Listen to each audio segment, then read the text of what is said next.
Every year, 4 teams from around the globe prove themselves worthy to join VCT by winning Ascension. It's the first time we see how each region stacks up against each other and get to find out whose investments were a success or a failure. That all changes in 2025 with the introduction of the Challengers EMEA tournament. 3 stages of competition, each more important than the last, all granting points towards qualification for the main event in October.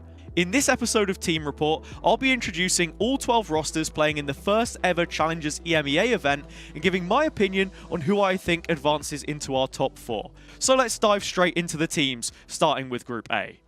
HazzaJC Esports were only founded in 2022 after the release of VALORANT, but have very quickly become a big name in the Spanish space.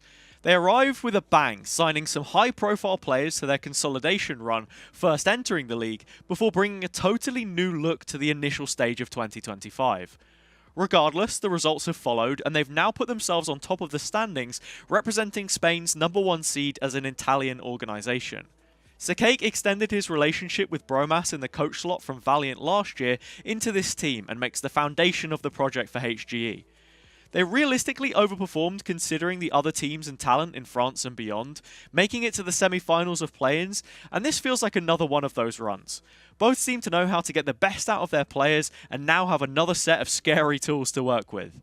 It's been a pleasure to watch Hyber move from duelist to initiator over the last year or so, and he even earned himself the nickname Hat-Trick Hyber because of his constant ability to bag 3Ks during the Novo run in Ascension play-ins. Coming from the entry background, it means he's well versed in providing killer supportive utility for his teammates, and in this case, helping out the young new player Michel, who as a homegrown talent has come through the grassroots of Spain, which is something we haven't seen in a while. Famsi had his chance under the lights in Berlin as a stand-in for GX at the end of last year, juggling commitments with UCAM at the same time, losing in the grand final to deny them a main event spot. This is just another opportunity for him to show what he can do, playing the most unique agents in the grand final of Spain and simultaneously putting up the highest number of kills overall. Serial also must be mentioned as a new player on this team, part of the Chippy Chapper success story from last year, which have now gone their separate ways. Everyone landing on a roster across 4 different regions, with him personally achieving the most out of the lot, he will be a dependable anchor for them. It's hard to carve out a clear favourite for this group, however HGE on paper have the best form out of any team here. Yet to lose a game so far this stage due to the Spanish best of 2 format, the question then becomes, if they take a loss, can they bounce back? As that's a facet to their game which is yet to be fully tested until Challengers EMEA. Mandatory has a legacy like no other team in France, its most long-standing member since the first split of regional leagues, yet they are the prince which never became king. It's a 3rd time in Challengers for Enzo, and there was only one place you expected him to return, back home to France. He also finds himself alongside Hip once more, a player he has always had a lot of respect for as their friendship dates way back. Even when Enzo was on Apex or Liquid, he always followed the French league, and I remember talking to him about Mandatory specifically when they failed to win in 2023. Similar issues seem to be at play here as the call to the 4th final went unanswered, yet another sweep where they fall short. His addition will be great to give a little bit more in terms of second calling in mid-round, similar to the role that he played on Fnatic, but I think it's also important to value some of the other names, such as Mikey joining the team. He had a great year with Joblife last time around and succeeded when Mandatory failed, not only once but twice. He has a huge clutch factor, and as a smokes player to outmaneuver his opponents, has learned quite a lot from his time on KC back into now his last couple of Challengers campaigns. I can't help but feel though this team has firepower issues coming into the tournament, with keloqz not hitting the heights you expect of a player which has performed on some of the biggest stages that VALORANT has to offer in a competitive setting, but only time will tell. Mandatory need to step up as a unit in their next games, because these next best of 3s will say a lot about the direction their season is going. The gap between the top teams in France felt more like a chasm, and if their confidence takes a hit here as well, those worries begin to extend long term. Similarly to how the team didn't make a second final last year, that could be an issue in the upcoming split. Built almost single-handedly under the guidance of Cider, Metizport's contender for 2025 now finds itself accompanied by veteran support from the coach slot. Back-to-back winner of North and former Ascension finalist with Apex, Shadow now joins up as his own playing career takes a pause for what could be the Danish captain's final campaign for VCT. Metizport started the Swiss stage with confidence, ending 3-0 with a series win in straight maps against eventual free agent finalist Szach to qualify themselves to playoffs. However, they immediately dropped to Liquid's Academy roster, and their crawl through the lower bracket begun relying on a reverse sweep against DNSTY. This team is similar in many ways to Enterprise in that their initial playoff debut was underwhelming for the promise each and every player brings to this stage of competition.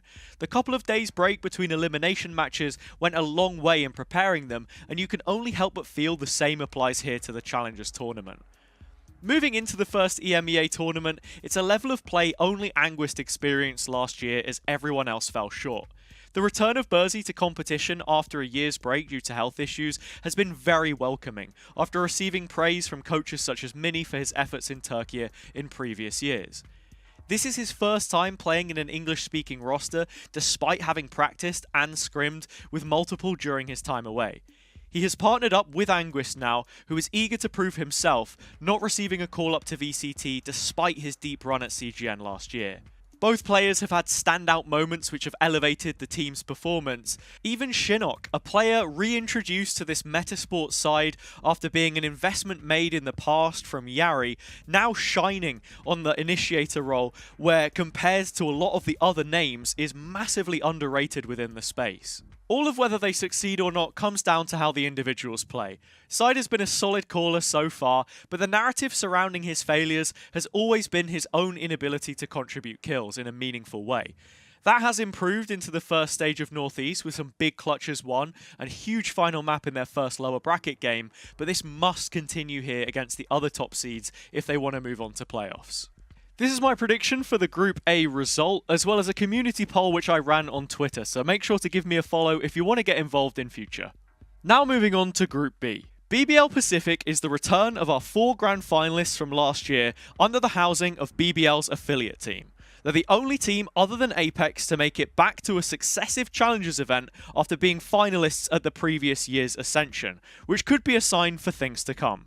There was a lot of pressure put on this young group to succeed after last year with their rapid rise to glory from Premier, so the fact that they were able to qualify again in and of itself from a region as volatile as Turkey shows their consistency and talent. There has been one player change from last year's run, with Jellison jumping ships and Creven joining in his stead. This move, in my opinion, is actually an upgrade. Despite the work that would be required to synergize with the final player, he had a couple of off-season events in both the home ground qualifier on LAN, taking 2 maps from FUT in the final, and the Monsters Reloaded tournament. Not to mention taking the Sentinel player from your other major competitor in HAL Esports at the time, a team which has since been ripped apart, again showing how the ineligibility of these young rising stars has actually helped them in some ways from being poached. Larok will always be the highlight for this team, in my opinion. Such a powerful initiator player and always a joy to watch. But the supporting cast of Loiter and Comeback are always going to demand your attention. These already talented players are further bolstered by the classy calling from Rose, who I'm surprised wasn't presented with an opportunity to lead a VCT roster as he was the best IGL in Challengers last year.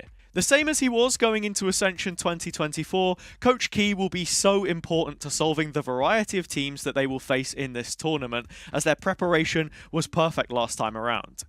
With the experience now behind them, BBL Pacific are not just favourites for their group, but the tournament as a whole, and it will take a serious upset for them to miss out on playoffs.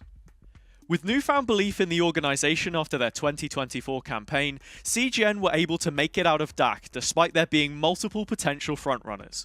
Their goal is to now start building on the legacy they've established from a team that attends these events to one which wins them. They kept the core which won the last ever play-in stage of Ascension despite being massive underdogs and reached the lower final of the main event, far beyond anyone's expectations of the team. Their partnership with Team Heretics in VCT and signings for this year further the commitment that they have made to the circuit. Retained players include Vince, who has developed as a player massively from Academy to this year's roster. DaviH, the highest rated player across combined stats for Ascension 2023, and Element, 2-time DAC regular season MVP with 3 event appearances at promotion tournaments.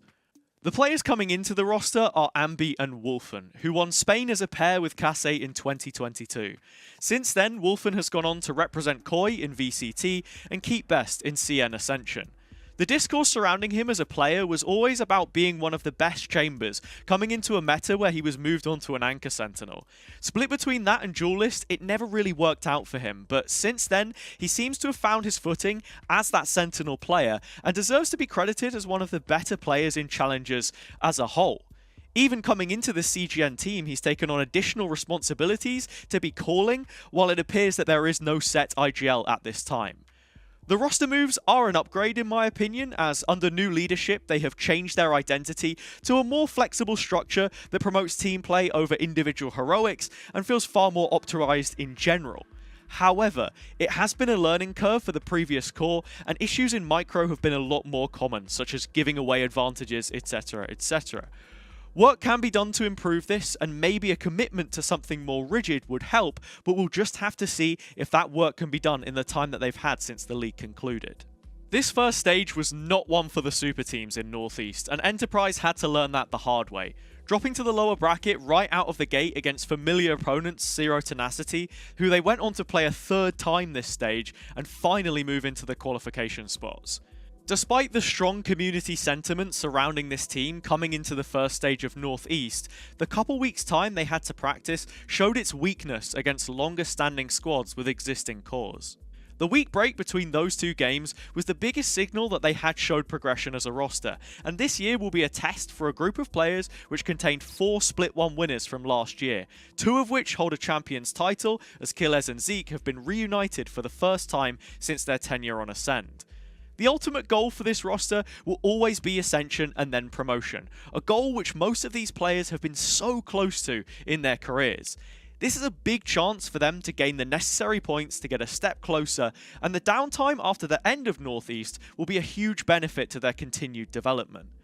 There are still a few maps where I'm not fully convinced, such as Pearl, where we've seen 4 different comps and only 1 win so far, so there are decisions to be made in where the priorities lie heading into the group stage. Zeke has already shown his depth playing 7 different agents across their matches in playoffs, and this is something that they'll want to tap into and find what works best in the little time that they have before things kick off again. Between Starkey's history in DAC with Maus and CGN, plus Legia's experience winning Ascension with Bleed in Pacific, and years of Counter-Strike, there is so much to build upon, yet I don't think we've really seen the new IGL find his form yet in this role. I am looking forward to what they've cooked up in the break, but it will take a lot to down the 2 top 3 teams from last year. This is my prediction for Group B, the most one-sided of all the results that we ended up getting, with CGN having a whopping 0%. Little bit unfair, however, I do agree with the standings. Next up, Group C. The story of this Eternal Fire team started way back in the middle of last year. In July 2024, they signed the roster originally known as HAL Esports, with the addition of Kiwi as a safety net. This is because HAL's duelist at the time, Zeus, who was also part of the team transfer, was one of the biggest targets of VCT ahead of the off-season. And by the time it arrived, neither the former or current FUT player had started a single game representing the org. Since then, Eternal Fire have only held on to Anima and Coach from their original acquisition, instead building around other top talents such as Izzy and Kushina, using the transfer fee they racked up. Both of these players are some of the best duelists outside of Tier 1 right now, but it had made roles quite interesting. Kushina plays Phoenix and Raze, where Izzy plays the Jet, Neon and Yoru. This makes him the most natural choice for duelist, also considering the fact he had the 2nd highest ACS stat in Turkey last year behind Zeus and ahead of BBL's Levin. It means Eternal Fire are very flexible in terms of their agent depth, but you wonder whether these jack of all trades are being left masters of none in the process. Everyone else in Turkey has been able to get first choice on players, including their own rivals PCIFIC securing Kreven from their own roster at the time.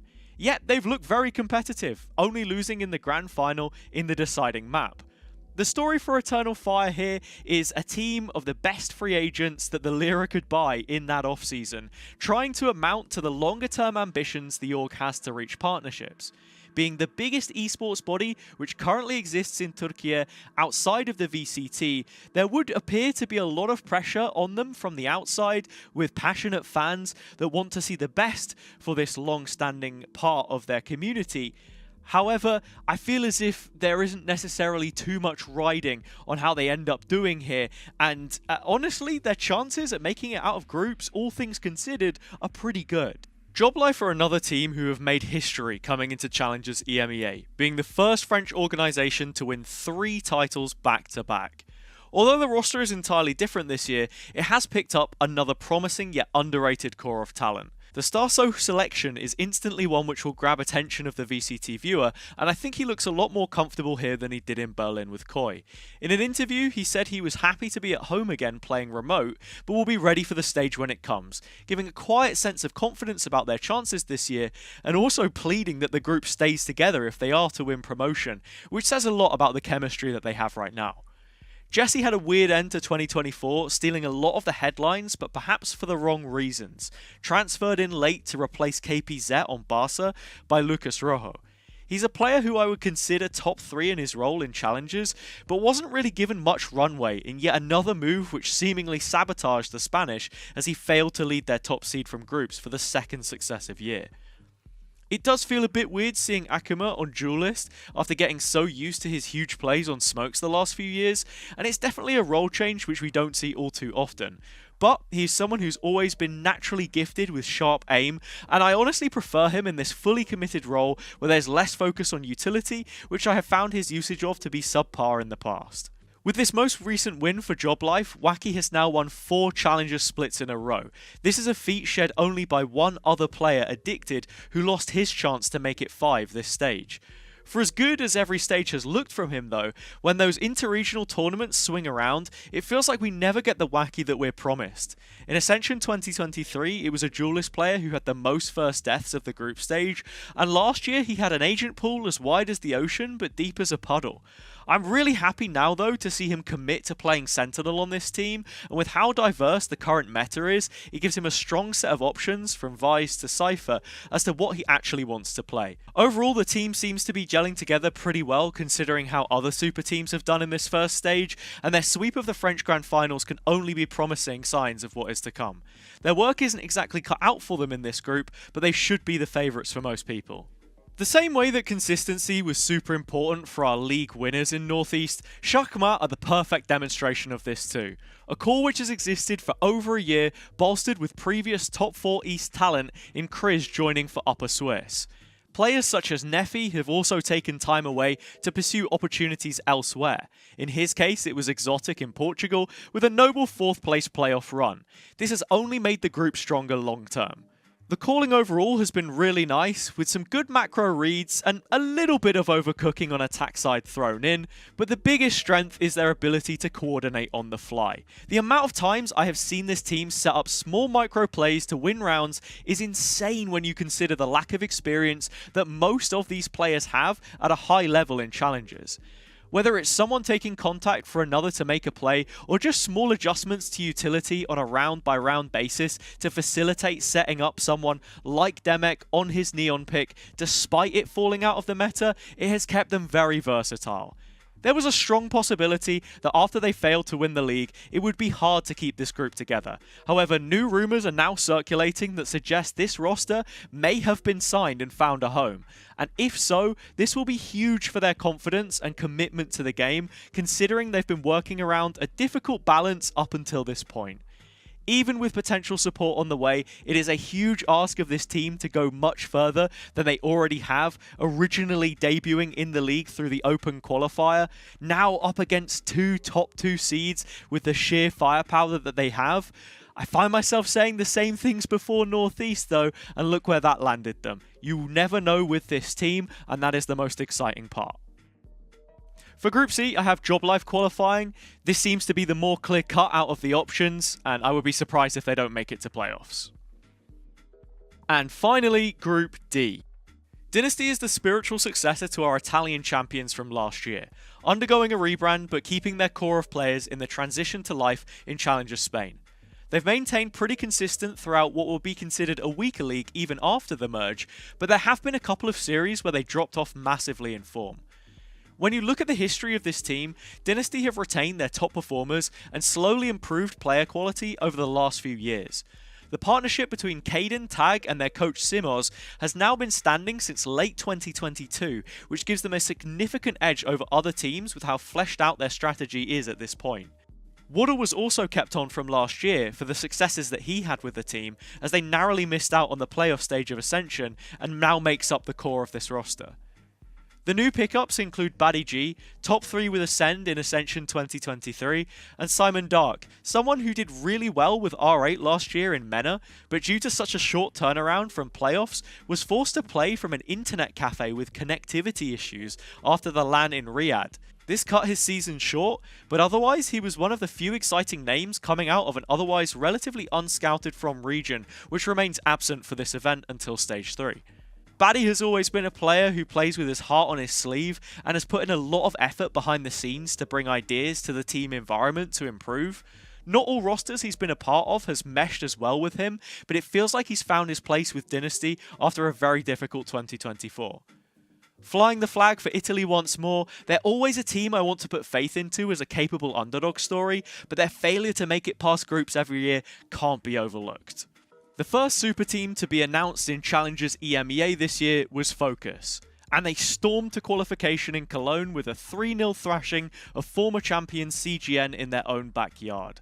It's been a long road for your boy Lewis in this organisation, now with the consistent support of VALORANT. However, they have been able to find the right pickups to fit his return to the in-game leading role, which he last took up in 2023 on their road to the Ascension group stage from play-ins. Mystic and Hoodie both played in VCT last year for Team Liquid and Giant X respectively, and had equally diminishing results. Their first tournament with the team was Red Bull Homeground in Berlin, and with an opening game against Heretics straight into Fnatic, it was the most difficult run you could ask for, but they still remained optimistic and made the most of that chance. The team spent a lot of time together utilising the practice space during this event, and quickly helped build an advantage over other teams in the region, also opting in to play the Pokal off-season event for those extra early repetitions. Szach joined from DAC rivals MOUZ, which was a huge blow for them after he reached peak playoff performance last year and was key in taking the win over them to qualify for Challengers. He's been taking on a lot of responsibility this year in calling their defender-sided setups as he did with his previous team, and whenever you watch Szach, you expect him to bring out the operator, no matter the occasion. This is one of the reasons for his direct involvement pre-round in organising the team to help him get those openers. Often you'll find VALORANT's Cypher utility stacked in front of the op as a double-loaded play which he often likes to make, and Szach is right at the centre of that. FOKUS have always had the resources to make championship winning teams, but without a title for the last 2 years up until this point. Their 2024 run ended up becoming a revolving door of names as they couldn't fix the problems which came from their roster getting nuked by moving away from North. Restoring faith in the organisation means a lot, but plenty of fans will still be tentative about how they end up doing at this next level of play, as it's a long year and many hurdles will face them until Ascension. This is one of the few times that the pressure is on them, as we've not seen players from VCT in the past join their ranks. It was usually Apex that this fell down to, but in their absence, FOKUS have the chance to become king themselves. Team Liquid Academy are the first ever academy to win a League of Challengers. One thing that must be said is that Cooper and Bacon have done a brilliant job on bringing this team together.